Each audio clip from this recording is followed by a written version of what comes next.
Baik, sebentar kita akan membuka persembahan kita. Doa persembahan kami serahkan kepada Yang Rohani. Mari kita berdoa. Moga hati Tuhan dimulai pasal sama Tuhan belaskan para semua. Di orang orang yang Tuhan yang abang ini dan jadi nabi dan pemberian kesehatan dari Tuhan. Boleh bagi pemberontak saya nak kau mulai tahu atau mulai babas jauh dari Tuhan. Tuhan di dalam Tuhan ambil nama kiri dua mang Yesus Tuhan nama kiri berupa nama. Asal Tuhan nama muda jong di tahu nama yang menabaskan. Tuhan Yesus Tuhan nama seorang hidup Tuhan. Ya kaya nako nasa biro ale Tuhan. Molo ala nagaleo na ale Tuhan ya karena Tuhan. Molo ala pasal itu na ale dia kamalu Tuhan. Tuhan tutup karwana sida Tuhan. Una terlap mentaporo ale Tuhan. Tak pakai nako ale Tuhan Yesus Tuhan nami. Buka pintu lode nako mi Tuhan. Asa boy hamele Tuhan pedu pengerti roh itu atau ibarat roh bang di pasangan kami.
Puji nama Tuhan Bapak Ibu. Ya hati yang aku memerlukan,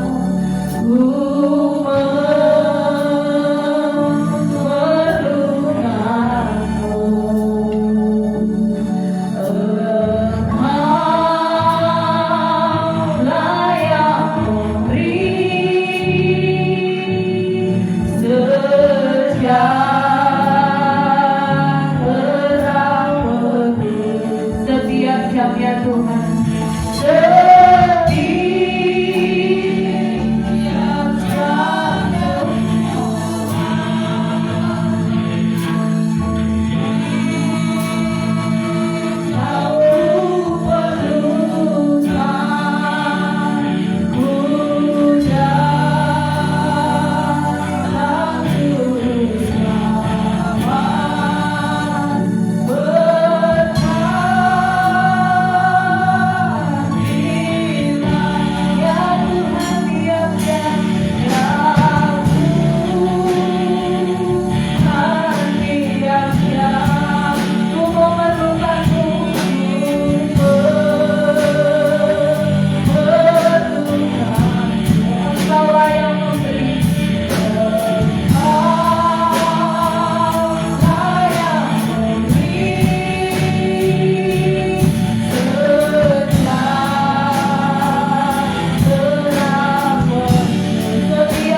setiap detik ya Tuhan.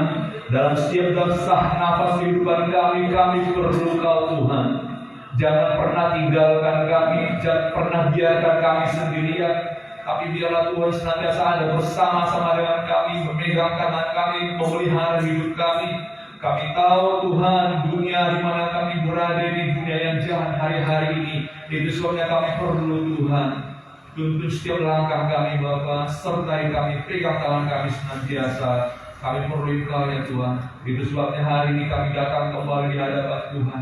Ingin Tuhan isi kembali dengan firman-Mu, supaya kami kembali dikuatkan, supaya kami kembali disegarkan, bahkan bekal bagi hidup kami untuk mengarungi kehidupan kami ini. Terima kasih Bapa, urapi setiap telinga yang mendengar firman-Mu, sabda-Mu dalam nama Tuhan Yesus.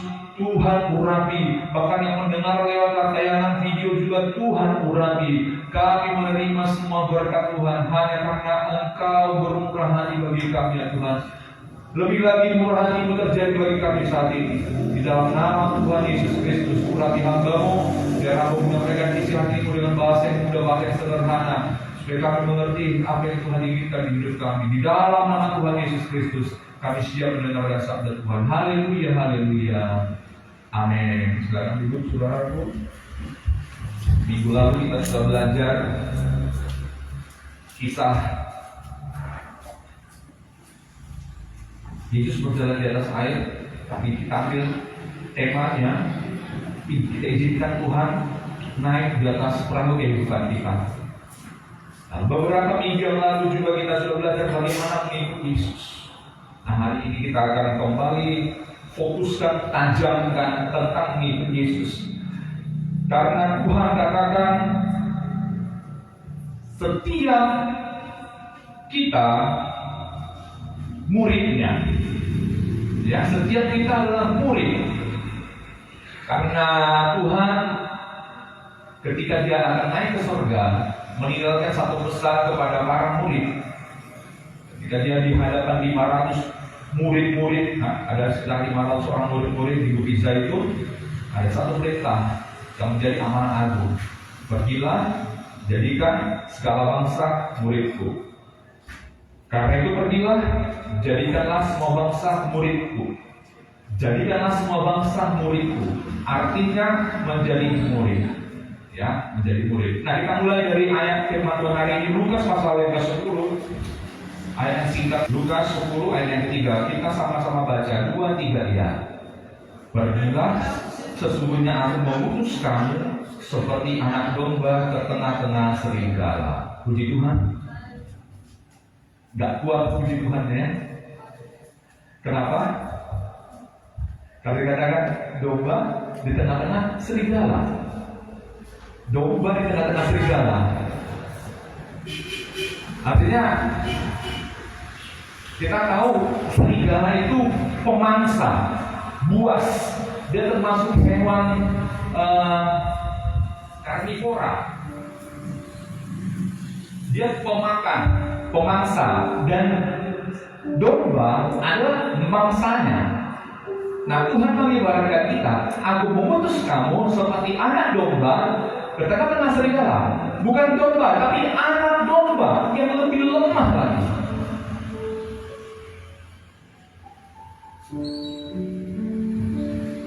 Bapak Ibu Saudaraku, tadi dari awal saya katakan,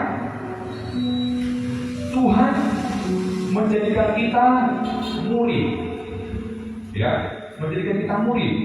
Nah, dalam tatanan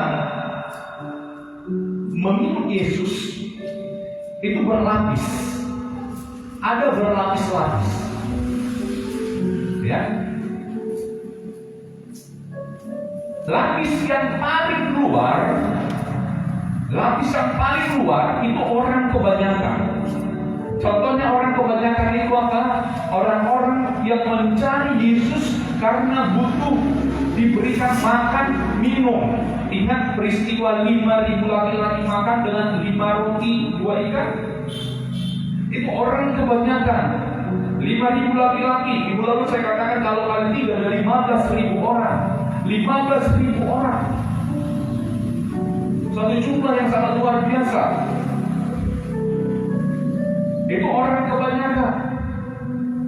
lapis berikutnya apa? Pengikut.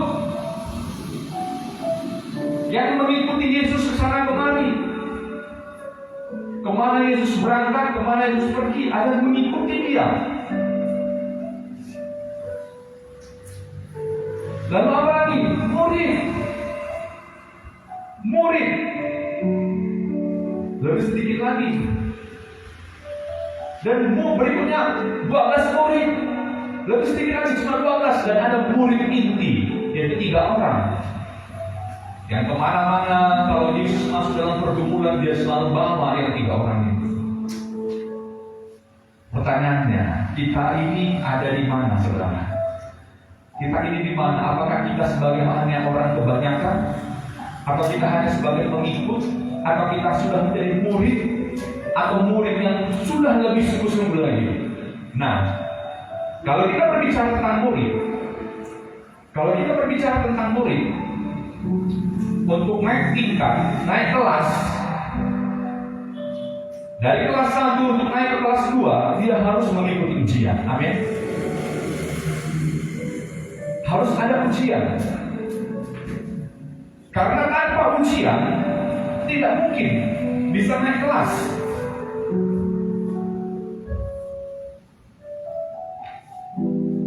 Dari siswa kelas 1 untuk bisa naik ke kelas 2, dia harus mengikuti tahapan ujian. Begitu juga untuk kelas 2 naik ke kelas 3 harus ada ujian lagi. Nah, setiap tahapan dalam kehidupan kita itu selalu pasti akan ada ujian. Nah, dalam kehidupan kita, ayat yang pertama tadi, sesungguhnya aku memutuskanmu seperti anak domba ke tengah-tengah serigala. Itu artinya sama seperti hidup kita hari ini diutus Tuhan di tengah-tengah dunia untuk menjalani iman percaya kita, untuk menjalani kehidupan kerohanian kita. Tuhan akan lihat sampai di mana. Ayat 1 Korintus 10 ayat 13 di sana dikatakan pencobaan yang kamu alami adalah pencobaan biasa. Tidak terlebih kekuatanmu.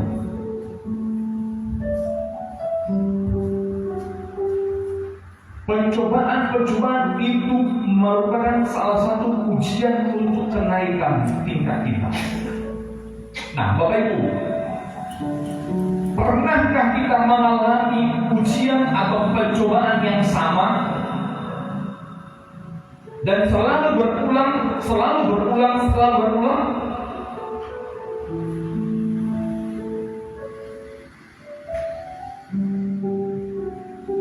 Kita sudah ikut ujian nih,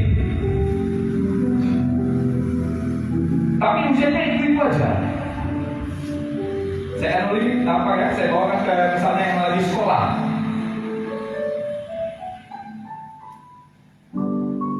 Ujian 1 kali 1, 1 kali 2, 1 kali 3, berapa ya?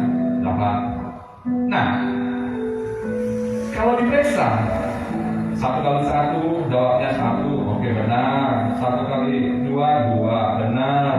1 kali 3, apa ini kok kosong? Sebagai guru, bagaimana? Lulus atau tidak?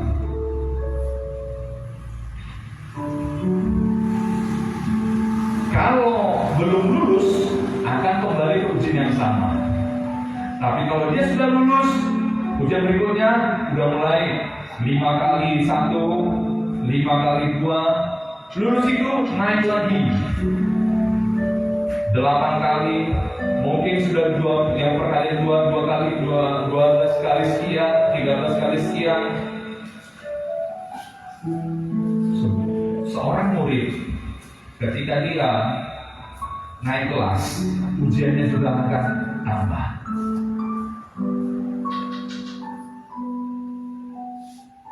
Dalam hal rohani juga seperti itu. Katakanlah dalam hubungan sesama manusia, karena kita Amsal menulis besi menajamkan besi, manusia menajamkan sesamanya. Ketika kita dalam hubungan sosial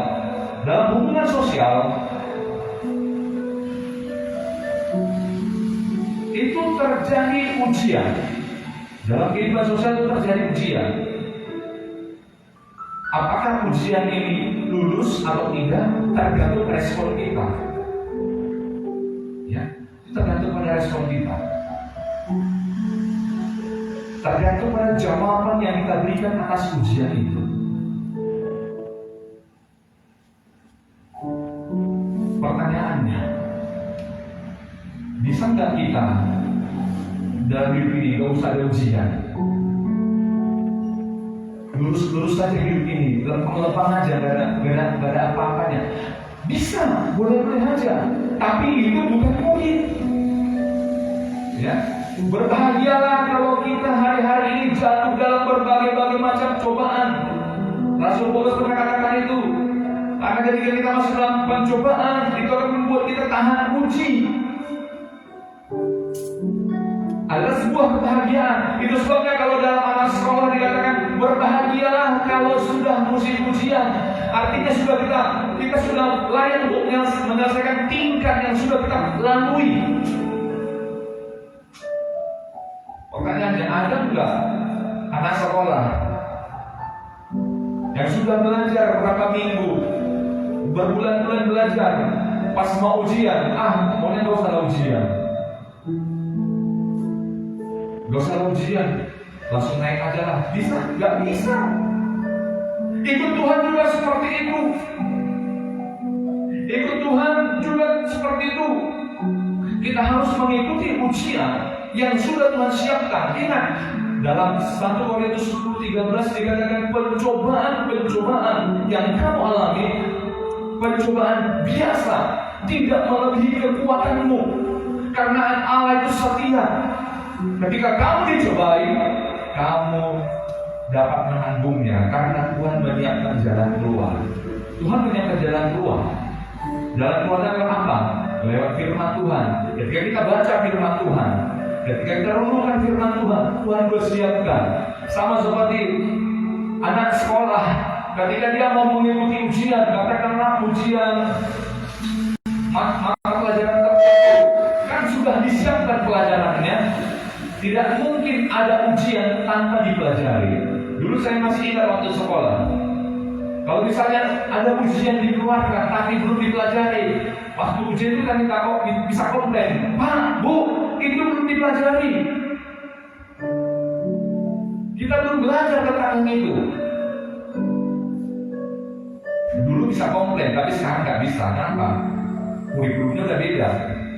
Sekarang kurikulumnya sudah kurikulum merdeka. Dulu ada kurikulum KTSP. Kalau zaman saya dulu namanya kurikulum yang terakhir saya ikuti CBSA. Nah di CBSA itu nggak boleh lagi apa? CBSA itu cara belajar siswa aktif. Di CBSA itu dikatakan pelajaran ini, materinya ini, A, B, C, D, E. Kalaupun tidak kita pelajari di ruang sekolah, di ruang kelas, tapi materi sudah dikatakan A, B, C, D, E, kita harus aktif mencari tahu itu. Nah kalau kurikulum sebelumnya masih bisa komplain, Pak, Bu, itu belum dipelajari. Kalau belum dipelajari ya udah kasih bonus. Ini menjadi soal bonus, nanti nilainya ditambah. Tapi setelah kurikulum CBSA dan sampai hari ini, itu tidak bisa jadi alasan. Dan bagi pengikut Tuhan Yesus juga tidak ada alasan. Kenapa? Firman Tuhan sudah tersedia. Firman Tuhan sudah tersedia dari Kejadian sampai Wahyu. Pelajari, renungkan. Karena itu merupakan bekal kita. Jadi misal yang sering ini kalau dalam keluarga yang sering masalah itu biasanya, ya, sepengetahuan saya dan sepengetahuan banyak literatur saya baca, seringkali masalah itu terjadi antara mertua dan menantu. Seringkali masalah terjadi antara mertua dan menantu. Tapi tahukah Bapak Ibu Saudaraku, sesungguhnya mertua dan menantu sama seperti dikatakan kitab Amsal, manusia menajamkan sesamanya, artinya untuk menaikkan tingkat kita. Ada hal yang aneh. Saya sering mendapatkan masukan, bukan masukan sih juga, curahan kesaksian ini. Ketika ada persoalan antara mertua dan menantu, dan itu hal yang biasa, apa yang sering terjadi. Baik si mertua maupun si menantunya punya doa yang sama. Doanya satu apa? Ya Tuhan. Ini si menantu yang berdoa, ya Tuhan Bapa di surga, aku sudah tidak tahan lagi melihat mertuaku ini. Kasihilah dia, biarlah Allah semakin mengasihi mertuaku ini. Bawalah dia ke sisimu. Menantu seringkali berdoa kepada Tuhan supaya Tuhan mengasihi mertuanya. Nah, kalau sudah mengasihi mertuanya kan, mari pulang ke bapak kan gitu kan? Kalau menangkap mertuanya pulang ke bapak, tenanglah menantunya. Kalau pihak mertua seperti apa? Mertua juga berdoa kepada Tuhan. Oh Tuhan, ubahkan hati menantuku Tuhan. Ubahkan cara hati menantuku Tuhan, supaya dia tidak ini lagi tapi begini. Saya mau bertanya, betul? Apakah doa itu betul? Kalau ada yang tersinggung, simpan dulu dalam hati, nggak apa-apa, ya. Karena kita mau belajar. Apa yang seharusnya? Apakah Tuhan mau mendengarkan curahan hati dari si sang menantu? Ya udah, ambil mertuamu ya, udah selesai. Itu sama seperti seorang anak sekolah ketika dia ujian. Bapak guru, ibu guru, aku nggak bisa ujian ini, ambillah ujian ini, gantilah ujiannya. Atau kalau nggak lulus kan aja aku. Bisa lulus? Nggak bisa.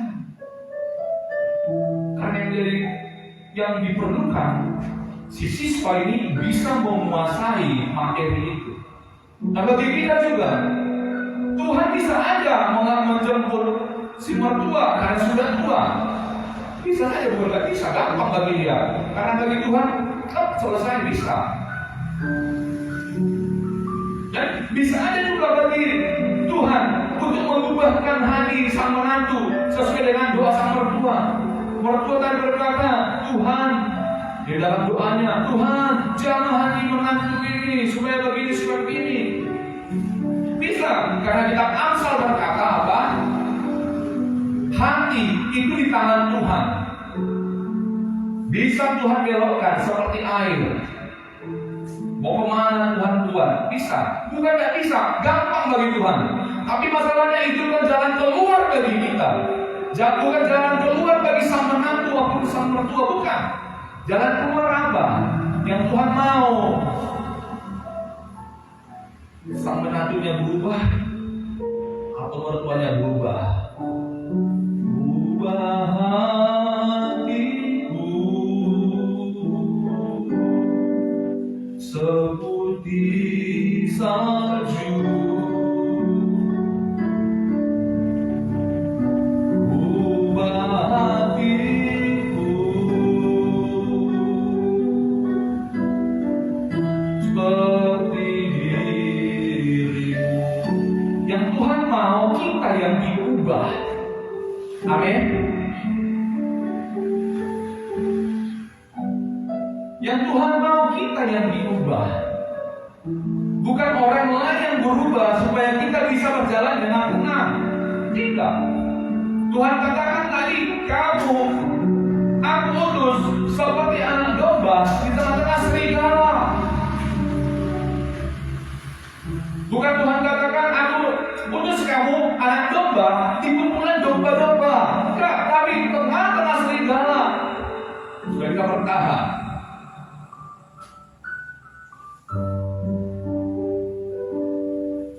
Yang Tuhan mau kita yang diubah. Bapak Ibu Saudaraku,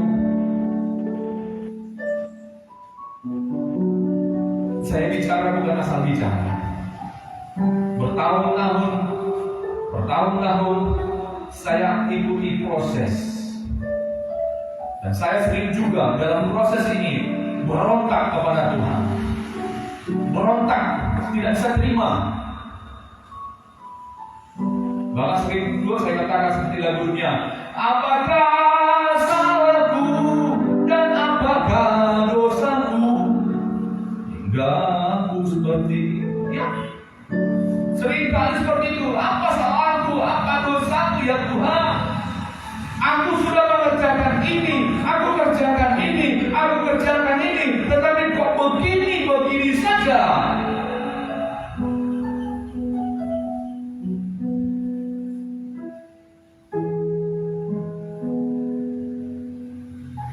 Di situ, di minggu lalu, saya dapatkan remannya. Dalam khotbah itu dikatakan ketika kita mau menaikkan Yesus dalam perahu, seketika juga kita akan tiba di pantai yang kita tuju. Saya pegang janji Tuhan, Pak. Saya pegang janji Tuhan. Kapan Tuhan? Bahkan ini menjadi lagu favorit kami. Bertahun-tahun menjadi lagu favorit kami. Dalam setiap doa-doa seringkali kami menyanyikan lagu setiap janjimu Tuhan ku simpan dalam lubuk hatiku. Setiap janji Tuhan, baca Alkitab janji Tuhan, simpan terus. Apa yang dia janjikan, ku pegang terus bertahun-tahun. Pernah asal ketemu ibadah, asal datang tempat ibadah, air mata mengalir terus. Ada saatnya seperti itu. Jadi lagu ini menjadi terus terngiang-ngiang dalam hidup.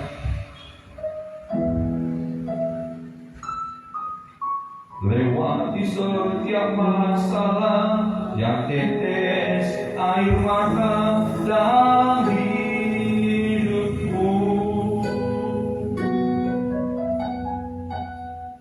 Janjimu menopang hidupku, kasihmu menuntun langkahku dalam setiap waktu.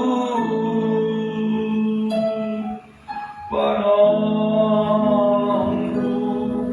yang aku percaya.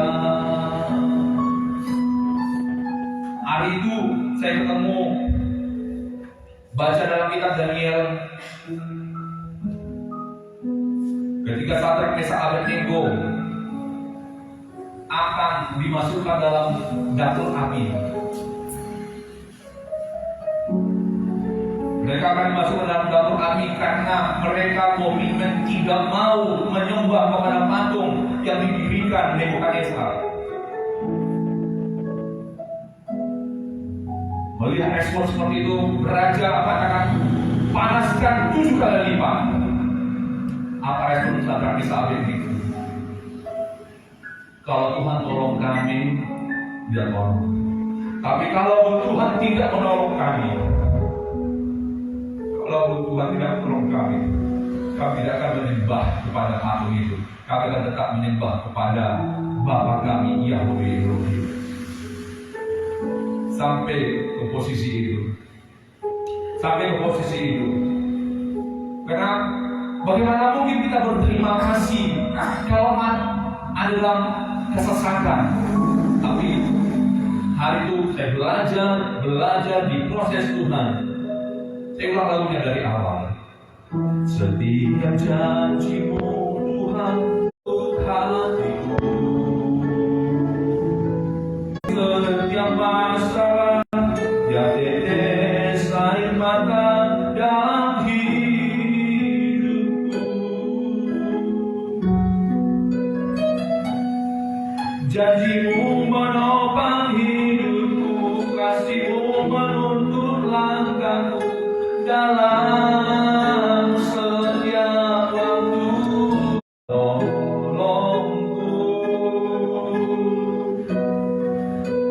Berkali-kali menyanyikan, masalah belum juga selesai. Tetap masih dalam permasalahan, tetap masih dalam pergumulan. Ada apa? Ternyata adalah dosa yang pertama dalam alam semesta ini. Dosa yang pertama dalam alam semesta ini adalah kesombongan. Yaitu ketika Lucifer komplain, aku yang memimpin penyembahan, kenapa bukan kepadaku penyembahan itu? Dia sombong. Hanya Lucifer dicampakkan dari surga.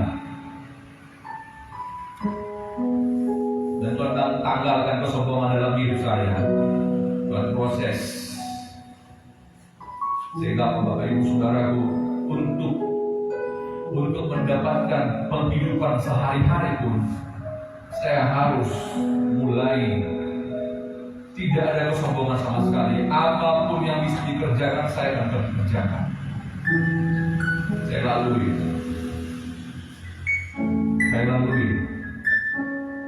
Dengan tetap baca firman Tuhan. Firman Tuhan itu menjadi bahan pelajaran dari Kejadian sampai Wahyu, terus dibaca sampai mengerti. Dan apa yang kita baca, sama seperti yang sekolah tadi, apa yang dia pelajari, apa yang dia baca, apa yang diajarkan gurunya kepadanya, nanti tiba harinya akan mendapatkan ujian dari situ, bukan?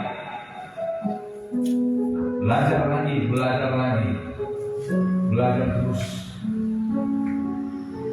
Ada lagi menjadi lagu kebangsaan dalam kehidupan kami sekeluarga.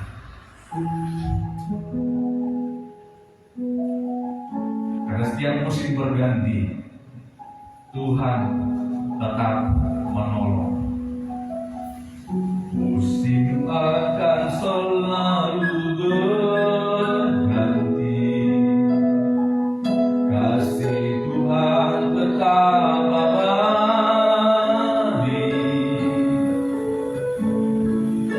tak akan berubah sampai selamanya. Ku tetap percaya. Dimulai enak. Ku yakin Tuhan memberkati. Ku yakin Tuhan melindungi. Burung di udara Tuhan pelihara karena kasih-Nya. Saya lihat burung di udara aja dipelihara Tuhan. Burung-burung di udara Tuhan pelihara. Ladang-ladang, bunga-bunga di ladang Tuhan buat indah. Apalagi aku baca firman Tuhan. Tuhan katakan, engkau berharga di mataku. Aku berharga di matamu Tuhan. Bapak Ibu percaya enggak? Pernah dalam satu ketika di masa kekelaman itu,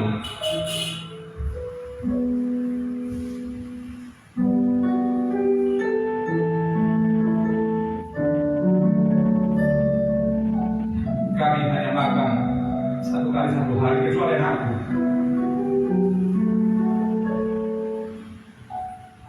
Anakku bisa makan 3 kali, tapi kalau kami berdua, suami istri, hanya 1 kali.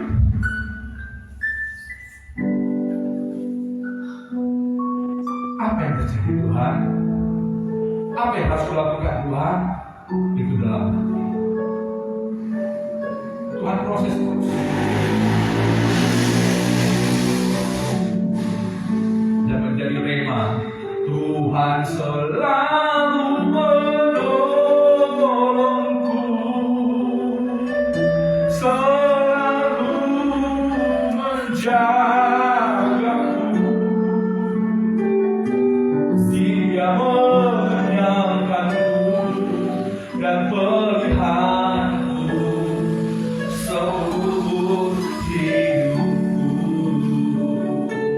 Cara Tuhan mulai ajaib. Bapak Ibu masih ingat dua minggu yang lalu atau 3 minggu lalu saya katakan bahwa saya pernah kecewa dengan gereja. Saya pernah kecewa dengan gereja, kecewa dengan hamba-hamba Tuhan. Saya sempat katakan di mimbar itu mereka bicara bohong.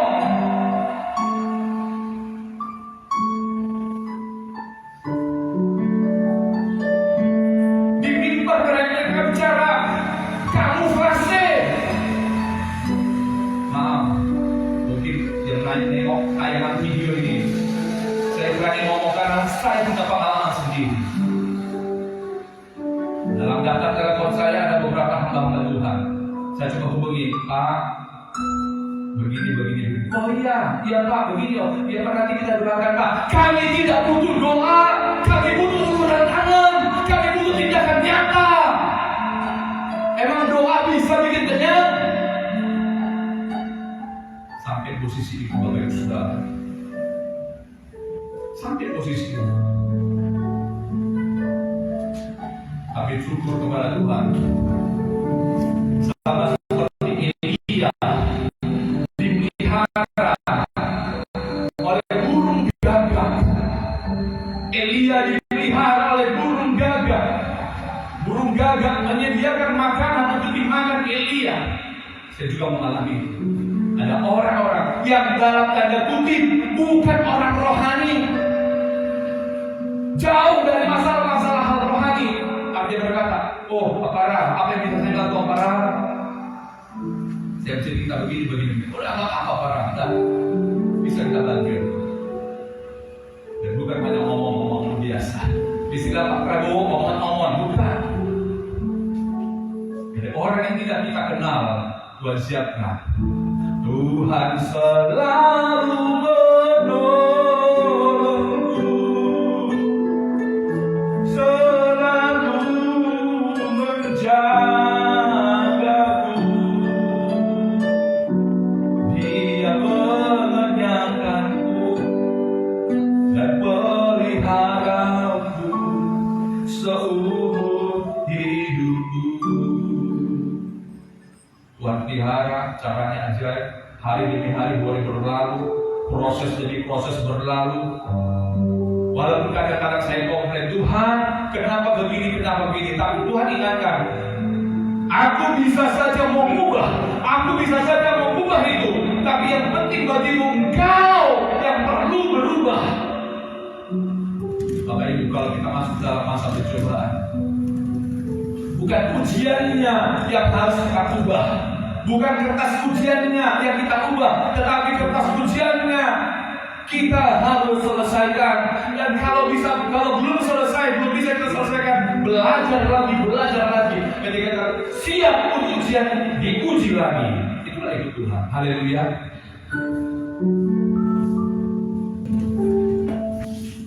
Hari-hari itu, hari-hari yang saya alami, sempat dengan kekecewaan itu datang ke sebuah gereja, nggak bisa, nggak boleh. Halo, mau datang ke gereja itu tak dibolehkan.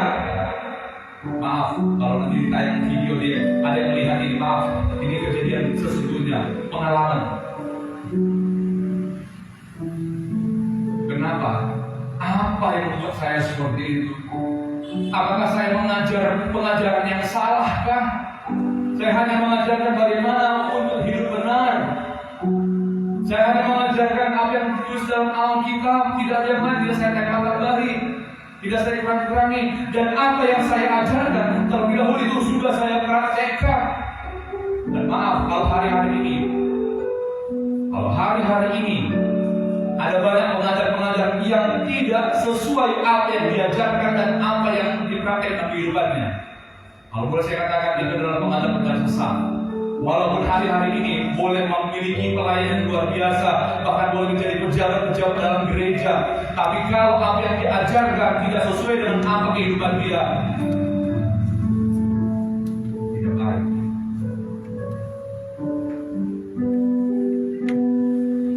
Bukan sebuah kebetulan Tuhan katakan Kamu aku utus seperti anak domba tengah-tengah serigala.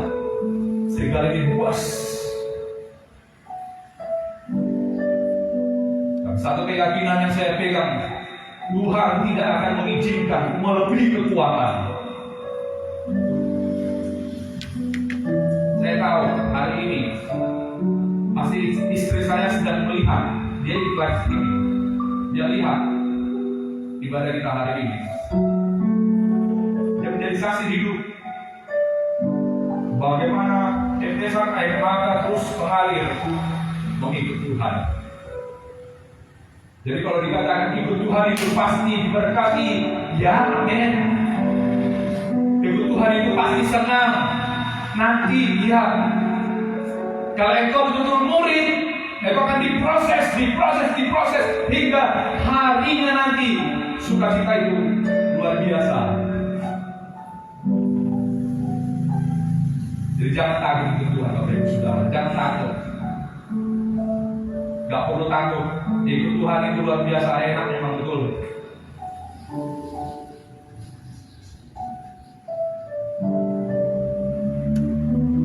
Yang pasti ketika kita ikut Tuhan, dasarnya harus benar. Apa dasarnya? Dasarnya Yesus. Coba dibuka 1 Korintus 3. 1 Korintus 3 ayat 11. 1 Korintus 3 ayat 11. Mana dia? Karena tidak ada seorang pun yang dapat meletakkan dasar lain daripada dasar yang telah diletakkan, yaitu siapa dasarnya? Kita baca sekali lagi, 2-3 ya. Karena tidak ada seorang pun yang dapat meletakkan dasar lain daripada dasar yang telah diletakkan, yaitu Yesus Kristus. Dasarnya harus Yesus Kristus, tidak boleh yang lain. Dasarnya harus Yesus Kristus. Yang jadi permasalahan, apa yang kita letakkan dalam dasar itu? Ayat berikutnya di bawah. Kita baca 2-3 ya. Adakah orang membangun di atas dasar ini dengan emas, perak, batu permata, kayu, rumput kering, atau jerami? Ada 6. Emas,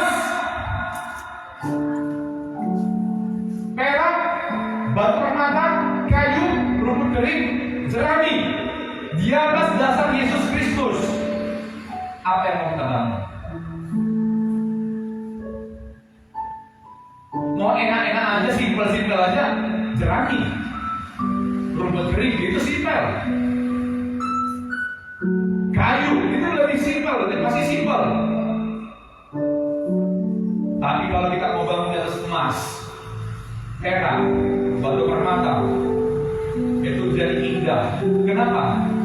Cobaannya, ujiannya itu adalah api. Nah, kalau datang api, apa yang terjadi? Kalau di atas kayu, kena api apa? Terbakar. Rumput kering, terbakar. Jerami, terbakar. Habis semua. Mari bangun iman kita, kepercayaan kita di atas Yesus Kristus itu dengan emas, perak, permata. Supaya ketika cobaan itu datang, kita kuat menanggungnya bersama dengan Tuhan. Segala perkara dapat ku tanggung di dalam Dia yang memberi kekuatan. Haleluya. Tuhan Yesus dan haleluya. Tetap percaya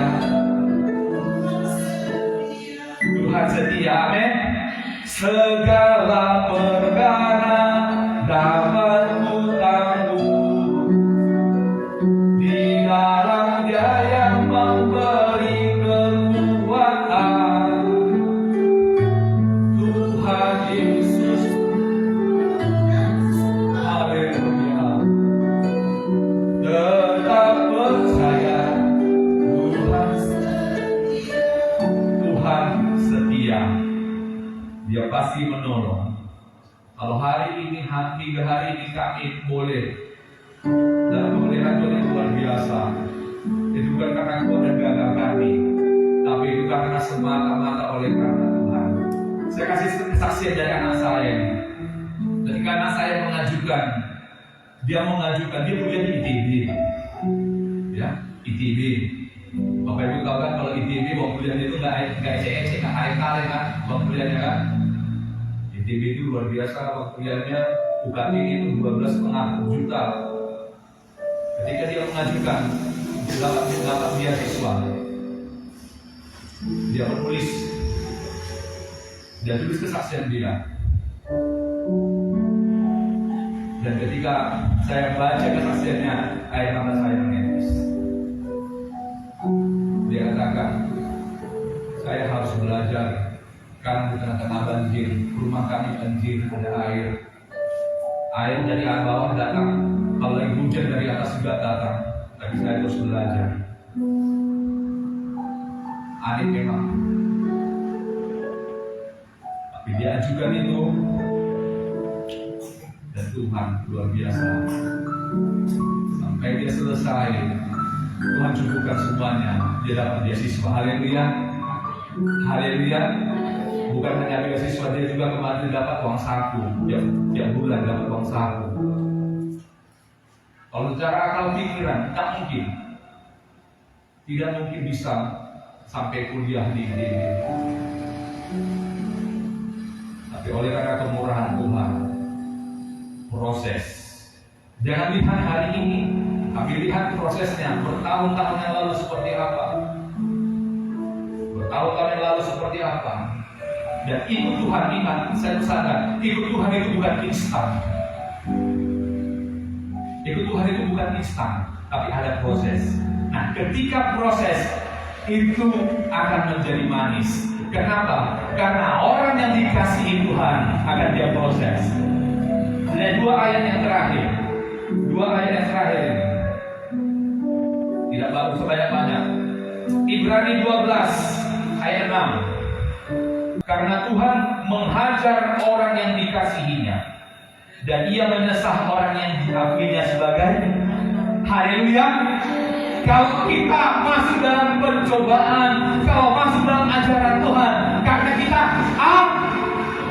kita anak, berbahagialah Bapak Ibu Saudaraku, kalau kita dihajar, dididik, karena kita anak, dan anak yang baik, anak pengharapan, bukan anak gampangan. Satu ayat lagi. Wahyu 3:19. Kita baca 2-3 ya.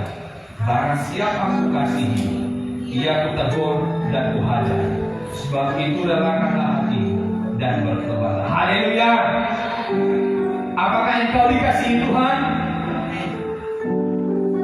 Dua minggu lalu kita belajar yang dikasihinya, yang mengenal Bapa, yang mengenal Allah, dikasihinya. Kalau kita dikasihinya, hari ini kita sedang diproses Tuhan. Bersyukurlah karena kita anaknya. Haleluya. Haleluya. Kita Tuhan utus seperti domba di tengah-tengah serigala. Apapun keadaan kita hari ini, tetap setia, tetap taat. Setia dan taat. Kalau yang namanya taat, dibolak-balik taat itu harus jadi taat. Percaya tidak? Coba tulis taat. T-A-A-T. Baca dari kanan, baca dari kiri, dibolak-balik harus taat. Haleluya. Haleluya. Haleluya. Kiranya biarlah pengalaman ini saya bagikan menjadi kekuatan bagi kita untuk kita taat sebagai murid Kristus. Kita taat sebagai kekasih-kekasihnya Tuhan Yesus Kristus. Domba di tengah-tengah serigala, kita harus taat. Karena apa? Tuhan Yesus setia. Kita bangkit berdiri. Segala perkara dapat kita dalam Dia. Segala perkara dapat kutanggung di dalam Dia yang memberi.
merasa ditinggalkan. Walau kadang-kadang merasa sendirian, tapi kami percaya Engkau yang mengamati kami senantiasa, memperhatikan kami. Kami ada di ruang matamu senantiasa ya Bapa. Terima kasih Tuhan, haleluya. Tak selalu Tuhan menjawab doa, namun Dia terbaik di waktu yang tepat. Izinkanlah Tuhanku bekerja, yang mustahil menjadi mungkin oleh karena percaya. Yesus mendengar lebih dari yang kudoakan. Yesus menjawab lebih dari yang kuharapkan. Mengingatkan di waktu yang tepat. Bukan melihat dengan baik. Yesus mendengar lebih dari yang kudoakan. Yesus menjawab lebih dari yang kuharapkan. Di waktu yang tepat. Bukan melihat. Karena dikatakan Yesus mendengar. Yesus mendengar lebih dari yang kudoakan. Yesus menjawab lebih dari yang kuharapkan. Di waktu yang tepat. Bukan melihat. Bukan melihat. Bukan melihat. Bukan melihat. Bukan melihat.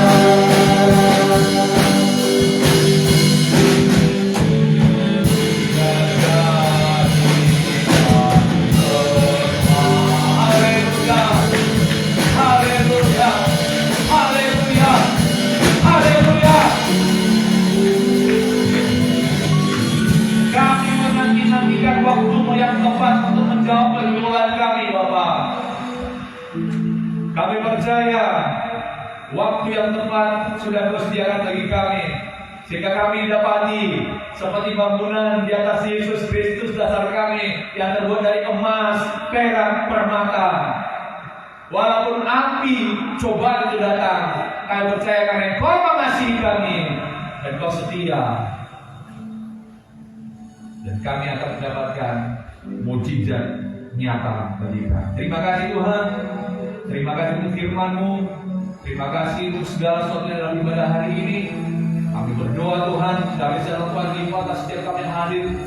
Kami berdoa juga untuk menyaksikan dalam video. Tuhan berkati dalam perkasa Tuhan. Berkati seluruh jemaat-Mu Tuhan. Keluarga Tuhan berkati. Suami istri Tuhan berkati, anak-anak Tuhan berkati. Berkati pada sekolah, berkati segala sesuatunya Tuhan. Yang mencari pekerjaan, mendapatkan pekerjaan dalam hidup. Bukakan pintu berkat, bisnis, pekerjaan, semua Tuhan berkati. Agar kami tahu Tuhan baik. Tuhan sangat baik bagi kami. Kami mengenal Engkau lebih lagi Tuhan. Dengan cara pandang yang benar hari ini, Kau tak pernah meninggalkan kami. Kau selalu ada bagi kami. Terima kasih untuk firman-Mu Tuhan. Di dalam nama Tuhan Yesus Kristus kami berdoa. Haleluya, haleluya. Amin. Silakan dulu.